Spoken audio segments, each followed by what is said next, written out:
He's Jeffrey Cooperstein, a.k.a. Coop. I'm Harrison Graham. It is time to answer your questions here on Mavericks Today by Am I allowed to be called Coop? Yes, you are. On this show, you are. Hashtag Mavs or Super Chat. If we ever have Big Coop on, we will call him Chuck Cooperstein the whole show. I'm in. Deal? All right. Deal. Let's do it. We'll top in here.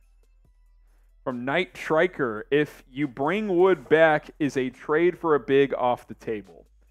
No, because you would be bringing back Wood on the veteran minimum, so I don't think a trade would be off the table at all. I mean, maybe you're waiting that 60-day window out for Richaun Holmes, but I don't think necessarily. And the reason I don't think so, Knight, is Wood can play 4, so maybe in that scenario he plays more 4 for this team, and him and Kleber. Ideally, I think that's where you want Wood to play. Williams plays some 3 and 4, so I think you want Wood to play at the 4 just because you can hide defense better at the 4 than you can the 5. Yeah, just put him on the team's opposing worst player, basically. Go from there.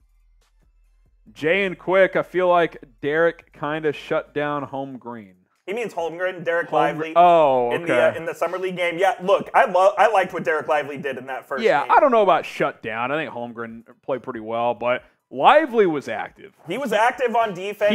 He's ready to play defense right now. You could see that he was altering shots at the rim there, and that's something the Mavs just haven't had in forever. A guy where people are scared to go to the rim. The Mavs need that guy. They haven't had it since Tyson Chandler. I'm very excited about Derek Lively's potential on defense. Still very raw on offense and has a lot to work with there, but I love what I saw in the first Summer League game, and I'm excited to watch him the rest of the Summer League. Had a nice roll on a pick-and-roll game with Hardy. Threw down a dunk. He did miss a bunny around the rim, so look, the offensive game has a ways to go, but I think he can play right now defensively. It's just a matter of is he passable on offense to give him real minutes. I think that's the gap he's got to fill between now and opening night. Luka Longballs, what do y'all think of this 3-team trade with the Clippers and Sixers? We trade Richaun Holmes for Zubats, then Maxey, THJ, and McGee for Tobias Harris. Then the Clippers trade Marcus Morris, Nick Batum, and Covington for Harden. I think I would certainly do that. I would trade. Well, so the Mavs are getting who? They're getting Tobias Harris, but we're trading out.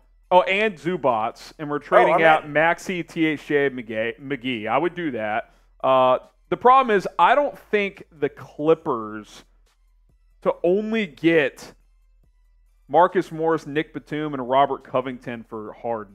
I know. Well, didn't the Clippers just trade Marcus Morris? Can they trade for him back? That's also a good question. Let's just say they can.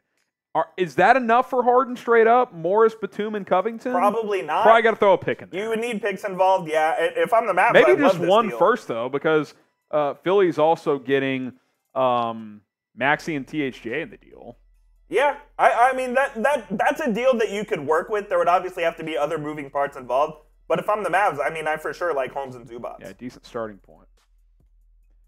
Vanya, and you meant Harris and Zubats, by the way. Holmes is getting traded in that deal. Yes. Vanya Todorovic, I think Mavs should trade for Gobert. He is a 3-time Defensive Player of the Year, and we can get him for a very good price, although he has a terrible contract. Good fit for the team. Yeah, I mean, look, if you could get him without sending out a massive contract or a package, I would consider it. I just think the T-Wolves are much more likely to ship out Cat because they just traded for Gobert. This is something that we talked about earlier on the show a couple days ago where I would love Rudy Gobert. I think the Mavs would have to get an extra pick to take that contract back on. But I like the player, and I think he would fit well in Dallas. I mean, imagine Rudy Gobert just sitting in the paint behind Luka and Kyrie. Catching lobs offensively, altering shots defensively. The defensive deficiencies would be gone. Rebounding. It would be a great fit. The contract scares the hell out of me. Yeah. Kenneth Kerr, is this still a really good offseason without getting a center?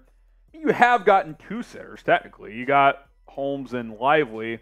I would say right now, Coop, if nothing else notable happens, this has been a solid B+, A-, especially when you consider the Mavs' history. Like, in a bucket, it hasn't been a home run off season, but you got back Kyrie.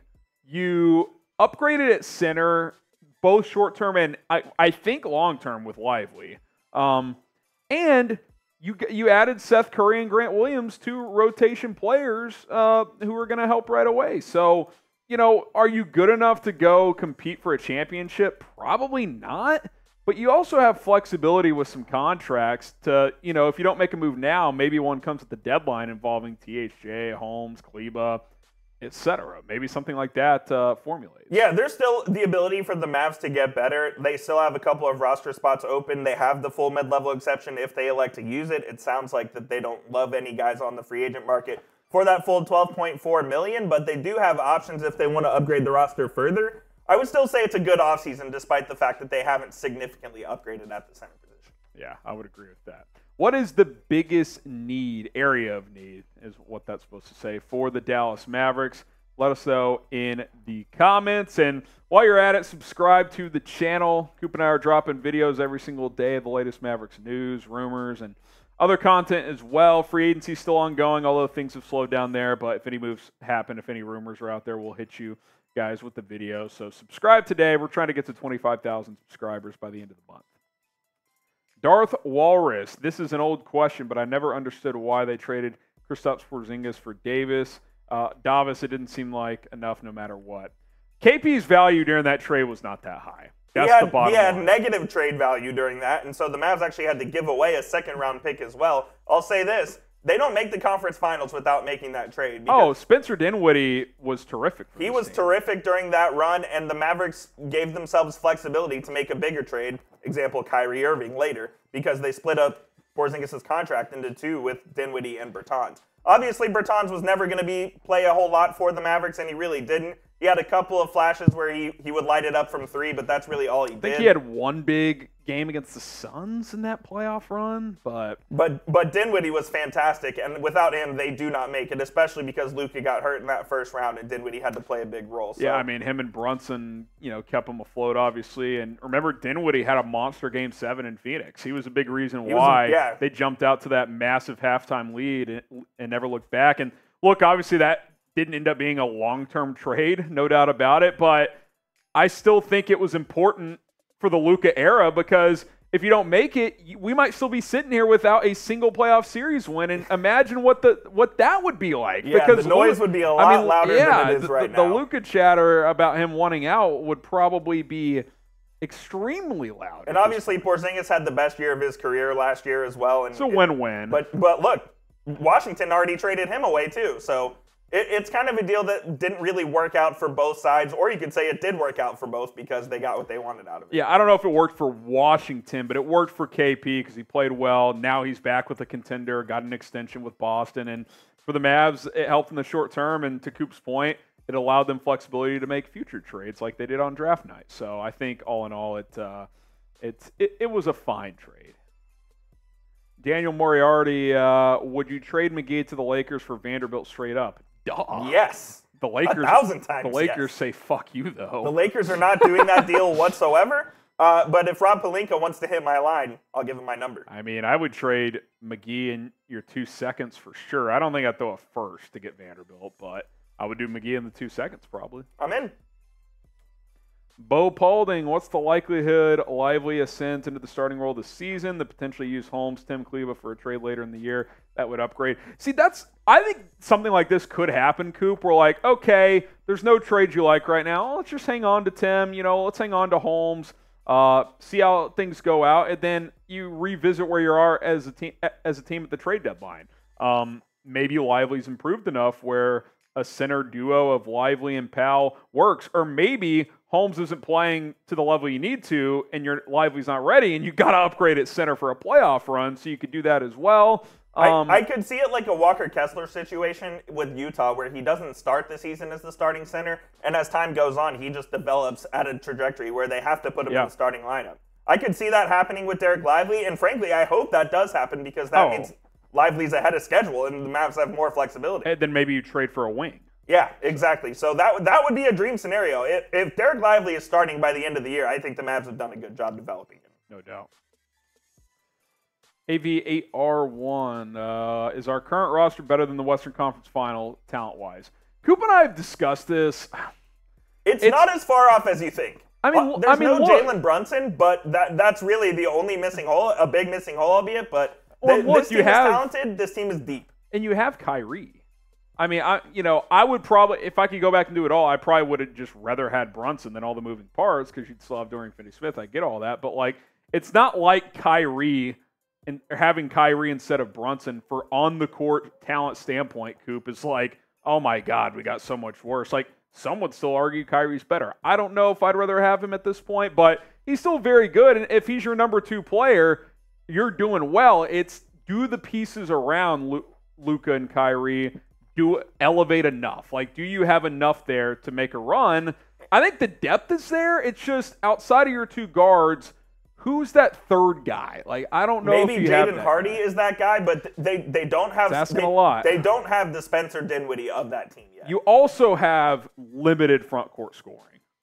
Yeah, they don't have an elite front court scorer by any means. Like, who's your best front court scorer? Grant Williams, career high is like 8 points per game. They would need Grant Williams to take a significant step. We talked about it. Well, if they bring Christian Wood back, he would help the We scoring know he can department. score at least. But yeah, they're going to need a lot of scoring from the guards and the small forwards for sure. No doubt. Ashton Alexander, what are the chances Hardy works his way into the starting rotation? I actually don't think there is a scenario, Coop, because he can't. You're not putting him at the 3.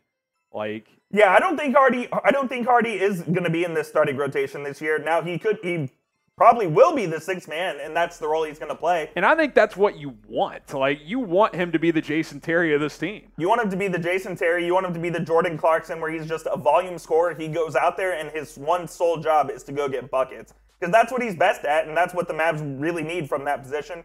I think Hardy will end up being the 6th man. How much he plays, ideally, you want him playing 25 minutes a game. Yeah. But I'm not sure if he'll be able to get that. I know Jared Dudley, who's coaching the Mavs Summer League team, says he really needs to work on his off-ball awareness in order for him to get more minutes in this rotation. So hopefully that's something he's been working on with Sean Sweeney and the Mavericks coaching staff this offseason. He had a couple of steals in that first, Summer League game. We'll see how he plays the rest of Summer League. But, yeah, I mean, I like Hardy.